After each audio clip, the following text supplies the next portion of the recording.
శ్రీ గురుభ్యో నమ. వ్యాస విరచిత శ్రీమన్ మహాభారతంలో సభాపర్వంలో నేడు మనం 96వ అధ్యాయం చెప్పుకుంటున్నాం. ఈ అధ్యాయంలో దుర్యోధనుడు ధర్మరాజుతో సంభాషించడం జరుగుతున్నది. అది కూడా ఎంతో కష్టపడి శకునిమామ చేత మేము పాండవుల యొక్క రాజ్యాన్ని, పాండవులని గెలిచాము, అట్లాంటి వాళ్ళని కాస్త నువ్వు ద్రౌపదికి వరాలు అనేటువంటి నెపంతో వాళ్ళని మా దాసుల నుండి దాస్యము నుండి విముక్తిని గావించావు. పైగా వెళ్తూ వెళ్తూ ధర్మరాజు అడగగానే ధర్మరాజు దగ్గర ఏం చేయమంటారు అనగానే హాయిగా నీ రాజ్యాన్ని, నీ ధనాన్ని తీసుకుని నీ రాజ్యానికి వెళ్ళిపో నాయన, నీ ధనాన్ని తీసుకుని నీ రాజ్యానికి వెళ్ళిపోయి ఇంద్రప్రస్థానికి హాయిగా పరిపాలించుకో అని చెప్పి కూడా చెప్పావు. ఎంతో కష్టపడి మేము గెలుచుకున్నదంతా నువ్వు మళ్ళీ తిరిగి పాండవులకి ధారాదత్తం చేశావయ్యా. కాబట్టి పాండవులు మాకు శత్రువులు, వాళ్ళని ఎట్టి పరిస్థితుల్లో అయినా సరే, ఏ విధంగా అయినా సరే మేము సంహరించాలి అనే ఉద్దేశంతో దుర్యోధనుడు చాలా మృదువైనటువంటి మాటలతో, అర్జునుడు అంటే నాకు చాలా భయంగా ఉంది నాన్న, అర్జునుడితో సమానమైనటువంటి వీరుడు మా దాంట్లో మా పక్షాన ఎవరూ లేరు, అర్జునుడు కార్తవీర్యార్జునుడితో సమానమైనటువంటి వాడు అని చెప్పి ఈ అధ్యాయంలో ఆ కార్తవీర్యార్జునుడి యొక్క గొప్పతనాన్ని వర్ణిస్తున్నాడు దుర్యోధనుడు ధృతరాష్ట్రుడు. ఆ తర్వాత అర్జునుడి యొక్క గొప్పతనాలు, అర్జునుడు ఇప్పటి వరకు చేసినటువంటి ఎన్నో ఘనకార్యాలు ఉన్నాయి, అవన్నీ కూడా ఆకరువు పెట్టి కన్నీరు కారుస్తూ అర్జునుడిని మేము జయించలేము, కాబట్టి మేము వాళ్ళని పాండవుని జయించాలంటే ఇంకో మార్గాన్ని ఉపాయం చేసుకోవాల్సిందే, అదేమిటంటే జూదం, ఇంతకు మించి మాకు ఉపాయం లేదు అని తండ్రి చేత ఒప్పించేటువంటి ప్రణాళికలో ఉన్నాడు దుర్యోధనుడు. ఆ కార్తవీర్యార్జునుడి యొక్క ఆఖ్యానాన్ని మనం సంక్షిప్తంగా నేడు మనం చెప్పుకోబోతున్నాం. ముందుగా భగవత్ స్మరణ చేసుకుని ప్రారంభించుకుందాం. ఓ శుక్లాంబరధరం విష్ణుం శశివర్ణం చతుర్భుజం ప్రసన్నవదనం ధ్యాయేత్ సర్వవిఘ్నోపశాంతయే వ్యాసం వసిష్ఠనప్తారం శక్తేః పౌత్రమకల్మషం పరాశరాత్మజం వందే సుఖతాతం తపోనిధిం వ్యాసాయ విష్ణురూపాయ వ్యాసరూపాయ విష్ణవే నమో వై బ్రహ్మనిధయే వాసిష్ఠాయ నమో నమః. నారాయణం నమస్కృత్య నరం చైవ నరోత్తమం దేవీం సరస్వతీం వ్యాసం తతో జయముదీరయేత్. సభాపర్వం 96వ అధ్యాయం. ఈ అధ్యాయంలో ఇప్పుడు మనం చెప్పుకుంటున్నటువంటి ఈ కార్తవీర్యార్జునుని యొక్క ఆఖ్యానం అనేటువంటిది ఇతర గ్రంథాలలో, ఇతర భారత ప్రతులలో మనకు కనిపించదు. ఒక్క దక్షిణాది ప్రతులోనే మనకి ఇవి చెప్పడం జరుగుతున్నది. దుర్యోధన ఉవాచ ఇక్కడి నుంచి మనం చెప్పుకోవాలి. పూర్వం మనం 20 శ్లోకాలు ప్రవచించుకున్నాం. ధృతరాష్ట్రుడు అడుగుతున్నాడు, కస్పయోక్త పుమాన్ వీరో భీవత్సు సమవిక్రమ తం ఏ బ్రూహి మహావీర్యం శ్రోతుమిచ్చామి పుత్రక. ఆయన కుమార, అర్జునుడితో సమానమైనటువంటి వాడు అంటున్నావు, అట్లాంటి సమానమైన విక్రమం కలిగినటువంటి వాడు, మహావీరుడైనటువంటి వాడు, వాడి గురించి వినాలని ఉందయ్యా, చెప్పు నాయన అని ధృతరాష్ట్రుడు తండ్రి దుర్యోధనుడు అడిగాడు. అప్పుడు దుర్యోధనుడు వీడి పురాణాలు చెప్తున్నాడు. ఇక వీడి ధర్మాలు, వీడి పురాణాలంతా వింతగా ఉంటాయి. కార్తవీర్యస్య చరితం శృణురాజన్ మహాత్మనః అవ్యక్త ప్రభవో బ్రహ్మా సర్వలోక పితామహః. కార్తవీర్యస్య చరితం శృణు, హే రాజన్ శృణు, విను నాయన మహారాజా. అవ్యక్త ప్రభవో బ్రహ్మ, బ్రహ్మమానస పుత్రుడు, బ్రహ్మ నుండి అవ్యక్తమైనటువంటి వాడు, సర్వలోక పితామహుడైనటువంటి బ్రహ్మ నుండి ఉద్భవించినటువంటి వాడు, అంత పరాక్రమం కలిగినటువంటి వాడు. బ్రహ్మణో అత్రిసుతో విద్వాన్ అత్రే పుత్రో నిశాకరః, అత్రే పుత్రో నిశాకరః సోమస్య తదు బుధః పుత్రో బుధస్య తు పురూరవాః తస్యాప్యధ సుతోప్యాయుః ఆయోస్తు నహుషస్సుతః సచార్జునో అధ తేజస్వీతః పరమ దుశ్చరం.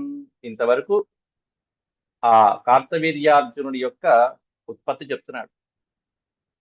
బ్రహ్మ నుంచి ఉత్పన్నమైనటువంటి వాడు అత్రి మహర్షి, బ్రహ్మ యొక్క కుమారుడు అత్రి. బ్రహ్మణో అత్రిసుతః విద్వాన్ అత్రేహ పుత్రో నిశాకర. నిశా అంటే రాత్రి, నిశాకరుడు అంటే చంద్రుడు. అద్రేః పుత్రో నిశాకర, అత్రేః పుత్ర చంద్రుడు. ఆ సోముడు సోమస్య తదు బుధ. సోముడి యొక్క కుమారుడు ఎవరయ్యా అంటే చంద్రుడి కుమారుడు బుధుడు. చంద్రుడికి రోహిణికి పుట్టినటువంటి వాడు బుధుడు. పుత్రో బుధస్యతు పురూరవాహ. ఆ బుధుడి యొక్క కుమారుడు పురూరుడు. ఇదంతా చంద్రవంశం, పురూర వంశం అంటారు. దీన్నే పూరు వంశం అని కూడా అంటారు. ఊర్వశి యొక్క అద్భుతమైనటువంటి చరిత్రలో ఈ పూర్వ వంశానికి సంబంధించినటువంటి గాథ మనకి తెలుస్తూ ఉంటుంది. అంటే అర్జునుడు స్వర్గలోకానికి వెళ్ళి ఊర్వశిని కలిసినప్పుడు ఈ పూర్వ వంశానికి యొక్క చరిత్రనంతా ఒకసారి గుర్తు చేసుకుంటాడు. అప్పుడు ఊర్వశికి నమస్కారం చేస్తాడు, మా పూర్వులు కదా అని చెప్పి. చంద్రవంశంలో ప్రముఖులైనటువంటి వాళ్ళు వీళ్ళందరూ మూల పురుషులు.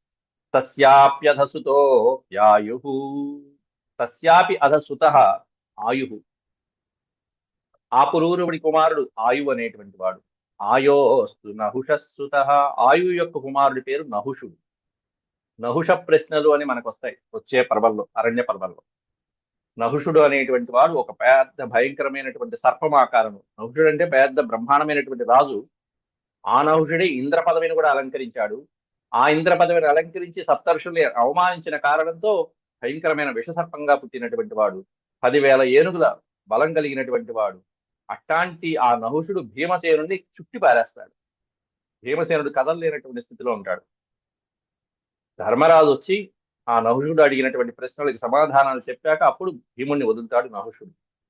అది శాపం. శాప విమోచనం కలిగిస్తాడు ధర్మరాజు.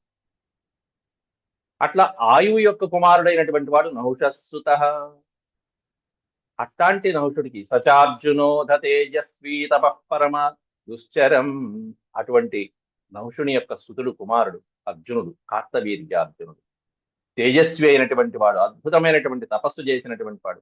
అట్లాంటి కార్తవీర్యార్జునుడు అంటే ఇంత అద్భుతమైనటువంటి వంశ చరిత్ర కలిగినటువంటి కార్తవీర్యార్జునుడు అద్భుతమైనటువంటి తపస్సుని ఆచరించాట. పరమ దుశ్చరం తపః.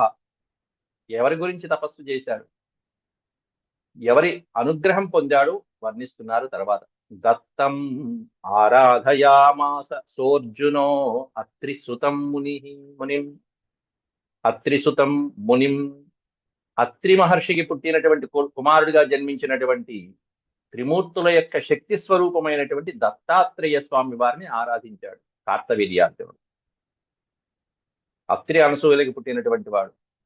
త్రిమూర్తులని ఆడించిన తల్లి ఆ అనసూయమాత. దత్తాత్రేయ స్వరూపంలో ముగ్గురిని అలా ఆడించింది పసిబాలుల రూపంలో. అట్లాంటి దత్తాత్రేయ స్వరూపాన్ని కార్తవీర్యార్జునుడు ఆరాధించి అనుగ్రహం పొందినటువంటి వాడు.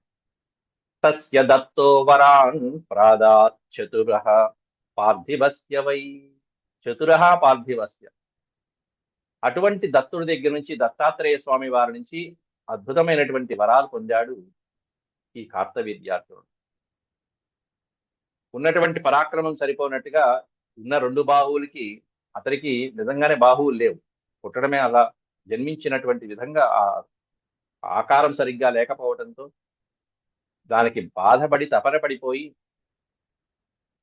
ఆ దత్తాత్రేయ స్వామి వారిని ఉపాసన పొందితే అప్పుడు ఆ కార్తవీర్యార్జునుడికి సహస్ర బాహువులను ప్రసాదించారు దత్తాత్రేయ స్వామి వారు. 1000 బాహువులు. పూర్వం బాహు సహస్రం తు ప్రార్థిత పరమోవరహ అన్నాడు అక్కడ. కాబట్టి ఆ అనుగ్రహించినటువంటి దత్తాత్రేయ స్వామి వారి నుంచి ఈ అర్జునుడు బాహు సహస్రం ప్రార్థిత వరంగా ఒక 1000 బాహువుల్ని వరంగా కోరుకున్నాడు. అధర్మే ప్రియమాణస్య సద్భిస్తత్ర నివారణం ధర్మేణ పృథివీం జిత్వా ధర్మేణైవ హిరంజనం. అధర్మే ప్రియమాణస్య సద్భిః తత్ర నివారణం. అధర్మం అనేటువంటిది ఎక్కడైనా కలిగింది అంటే సత్పురుషులైనటువంటి వాళ్ళు దాన్ని నివారిస్తూ నిగ్రహిస్తూ ఉంటారు. ధర్మంతో ఈ భూమినంతటిని జయించి ధర్మంతోనే ప్రజారంజకంగా పరిపాలించాలని చెప్తూ ఉంటారు పండితులైనటువంటి వాళ్ళు. ధర్మ మార్గాన జయించాలి.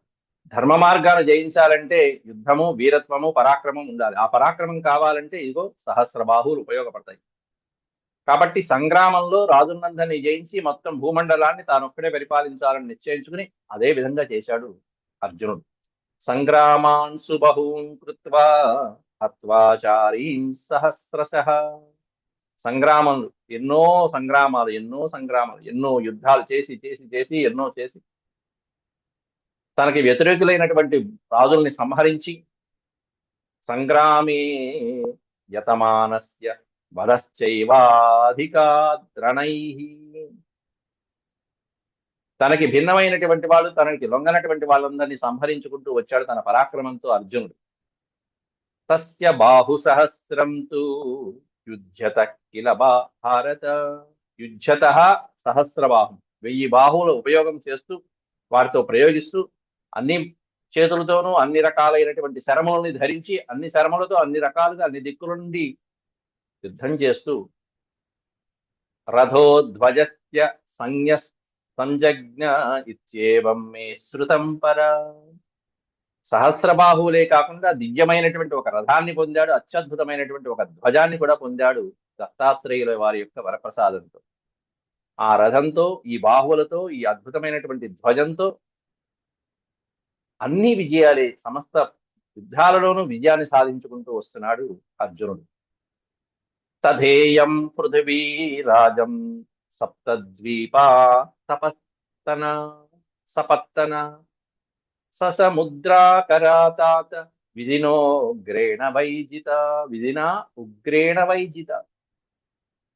మొత్తం భూమండలాన్నంతటిని కూడా సప్తద్వీపాలతో కూడుకున్నటువంటి సమస్త భూమండలాన్ని, సపత్తన పట్టణాలు, నగరాలు, గ్రామాలతో కూడుకుని ఉన్నటువంటి భూమండలాన్నంతా కూడా సముద్రాకారాతాత సముద్ర పర్యంతము ఉన్నటువంటి ఆ భూమండలాన్నంతా కూడా విధిన అంటే యుద్ధంలో ధర్మబద్ధంగా జయించుకుంటూ వస్తున్నాడు అర్జునుడు. విధినా ఉగ్రేణ వైజిత అన్నాడు. ఉగ్రమైనటువంటి యుద్ధాలు, కఠినమైనటువంటి యుద్ధాలు ఎన్నో చేసి చేసి చేసి చేసి అన్నిట్లోనూ గెలిపే. ఇక అర్జునుడితో సాటి వచ్చేవాడు, యుద్ధం చేయగలిగినటువంటి వీరుడు ఎవరూ లేడు. కొంతకాలం అయ్యేటప్పటికి ఆయనకే అహంకారం వచ్చేస్తుంది. నాతో పోటీ వచ్చేవాడు ఎవరున్నారులే అనేటువంటి అహంకారం. అర్జునోధ తేజస్వి సప్తద్వీపేశ్వరో అభవత్. అతి తక్కువ కాలంలోనే దత్తాత్రేయుల వారి యొక్క అనుగ్రహం పొందిన కొద్ది కాలంలోనే మొత్తం సమస్త సప్తద్వీపాలకి కూడా ఈశ్వర అభవత్ అన్నాడు. మొత్తం సమస్తమైనటువంటి వాడికి ప్రభు అయ్యాడు. సప్తద్వీపాలకి కూడా ప్రభువు ఎవరయ్యా అంటే కార్తవీర్యార్జునుడు ఒక్కడే. ఎప్పుడు జరిగింది అంటే పరశురామావతారంలో జరిగింది ఈ కథంతా కూడా. అంటే రామావతారానికంటే ముందు. అందుకే నహుషుడు మొదలైనటువంటి వాళ్ళు వచ్చారు. రాముడి కంటే ముందు వాళ్ళు, దశరథుడి కంటే, దిలీపుడి కంటే ముందు వాళ్ళు. చరాజ ఇచా లేదు, చా మొదట్లో ఉండదు. రాజా మహాయజ్ఞానాన్ ఆజహారచ మహాబల. అనేకమైనటువంటి యజ్ఞాలు కూడా చక్కగా దగ్గర ఉండి జరిపించాడు కార్తవీర్యార్జునుడు. ఆ యజ్ఞాలతో, ఈ విజయాలతో, యుద్ధాలతో హాయిగా ఎవరు తనకి ప్రత్యర్థి లేకుండా భూమండలాన్ని సుసంపన్నం చేసుకుంటూ శాసించాడు, పరిపాలించాడు. ప్రశశాస మహాబాహుర్మహీం సచ సమాబహు. సమా అనే పదానికి అర్థం సంవత్సరములు అన్నట్టు. బహు సమాహ ఎన్నో సంవత్సరాలు. మహీం ఈ భూమండలాన్నంతా కూడా ఈ మహాబాహు, సహస్రబాహువులు కలిగినటువంటి కార్తవీర్యార్జునుడు ప్రశశాస శాసించను, పరిపాలించను. ఆ తర్వాత తతో అర్జున కదాచిద్వై రాజన్ మాహిష్మతీపతి. ఈయన రాజధాని పేరు కూడా చెప్తున్నాడు ఇక్కడ, మాహిష్మతీపురం. సినిమాల్లో కూడా వాడుకుంటారు చక్కగా. ఈ మహాభారతంలో ఉన్నటువంటి ఎన్నో సందర్భాలలో చాలా సినిమాల్లో వాడుకుంటారు మాహిష్మతి అనేది. ఎవరిదయ్యా అంటే కార్తవీర్యార్జునుడి యొక్క దివ్యమైనటువంటి నగరం అది. తతో అర్జున కదాచిద్వై రాజన్ మాహిష్మతీపతి. ఆ మాహిష్మతీపతిగా ఉన్న సందర్భంలో నర్మదాం భరత శ్రేష్టం తాం తు దారైర్యయౌ సహ. నర్మదాం భరతశ్రేష్టం, భరతశ్రేష్ఠుడైనటువంటి ఆ అర్జునుడు, భరత వంశం అంటే చంద్రవంశం, దారై భార్యగా నర్మదని పొందటం జరిగింది, నర్మదా నదిని. తతస్తాం స నదీం గత్వా, ఆయన ఆ నదీ పరిసరాల్లో విహరిస్తూ వెళ్తున్నప్పుడు రావణుడు ఎదురుపట్టడం జరిగింది. తతస్తాం స నదీం గత్వా, భార్యలతో పాటుగా చక్కగా నదీ విహారం చేస్తూ ఉండగా, తతస్తాం నదీం గత్వా ప్రవిశ్యంతర్జలే తదా, అంతర్జలే తదా, చక్కగా నదీ విహారం చేసుకుంటూ ఓసారి ఆ నదిలో అలా స్నానం ఆచరిస్తూ జలక్రీడలతో ఆనందిస్తున్నటువంటి సందర్భంలో, కర్తుం రాజం జలక్రీడాం తతో రాజోపచక్రమే, తథా రాజా ఉపచక్రమే, చక్కగా హాయిగా భార్యలతో పాటుగా జలక్రీడలతో క్రీడిస్తూ ఉన్నటువంటి సమయంలో, అదే సమయంలో దశకంఠుడైనటువంటి రావణాసురుడు వెళ్తున్నాడు. అంటే త్రేతాయుగం కంటే ముందు యుగమైనటువంటి పరశురామావతారంలో ఉన్నటువంటి అవతారంలో రావణాసురుడు ఉన్నాడు. అక్కడి నుంచి రామావతారం దాకా, త్రేతాయుగం చివరి దాకా ఉన్నాడు రావణాసురుడు. ఎంత పెద్దవాడు చూడండి. తస్మిన్నేవ తతః కాలే రావణో రాక్షసై సహ, ఇక్కడ నకారం ఉండాలి, తప్పుపడింది. రావణో రాక్షసై సహ, రావణుడు తన యొక్క మంత్రులతో పాటుగా, సహచరులతో పాటుగా ఆ విధంగా లంకాయా ఈశ్వరస్తాత తం దేశం ప్రయజౌ బలి, లంకాధీశ్వరుడైనటువంటి వాడు, లంకకి ఈశ్వరుడైన వాడు, ప్రభు అయినటువంటి ఆ రావణాసురుడు తం దేశం ప్రయయౌ, ఈ కార్తవీర్యార్జునుడు జలక్రీడలాడుతున్నటువంటి ఆ నర్మదా తీరానికి రావణాసురుడు కూడా రావడం జరిగింది రాక్షసులతో పాటుగా.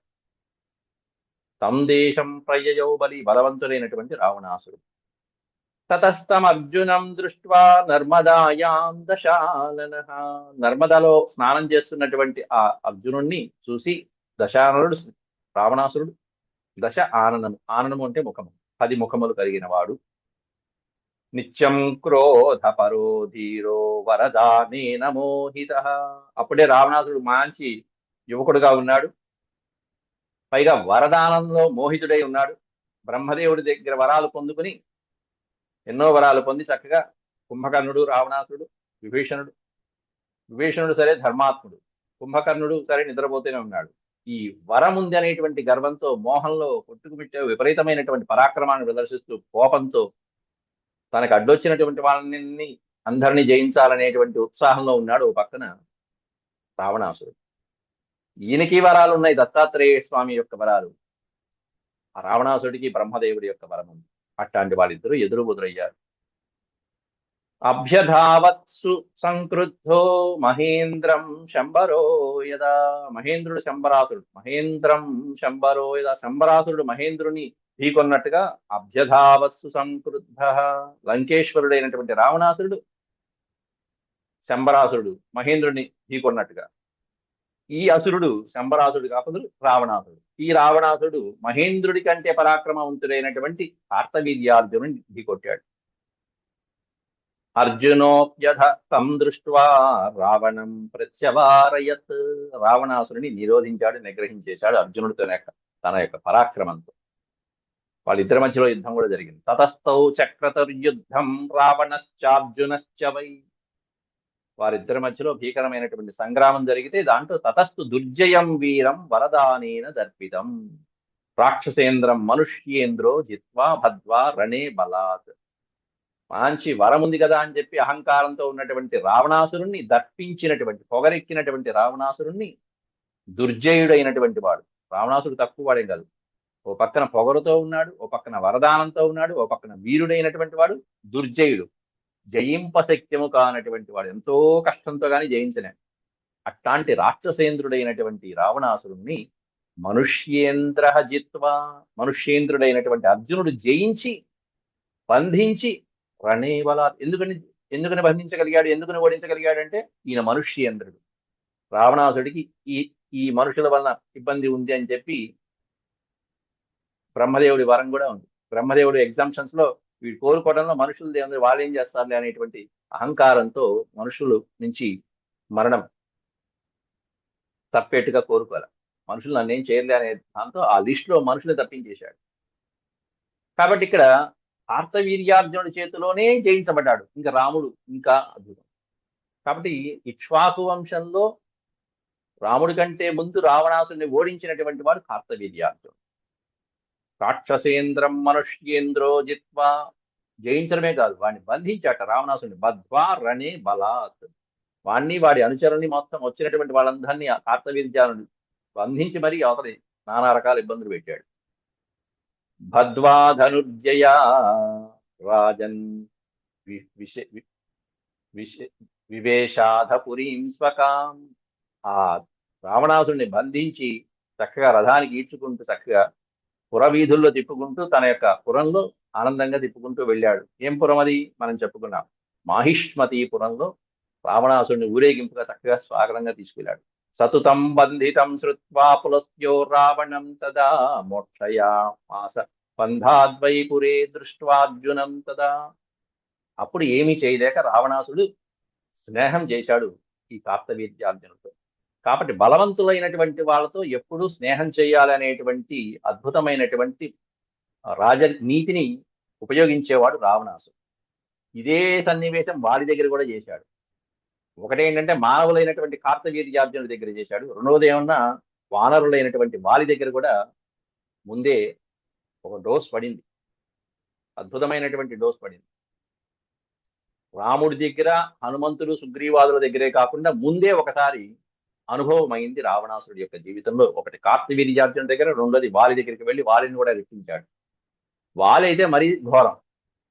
ఇట్లాగే సప్త సముద్రాల్లో ముంచాడు, తోకలో చుట్టుకుంటూ పొద్దున్నే ప్రాతకాల సంధ్యావందనం చేసుకునే సమయంలో రావణాసుడిని చూసి చూడనట్టుగా పట్టించుకోకుండా పెద్దగా తోకతో చుట్టేసి సప్త సముద్రాల్లో ముంచి సంధ్యావందనం ముగించుకుని వచ్చి అప్పుడు తోకలోంచి ఒక్క విసురు విసిరేశాడు.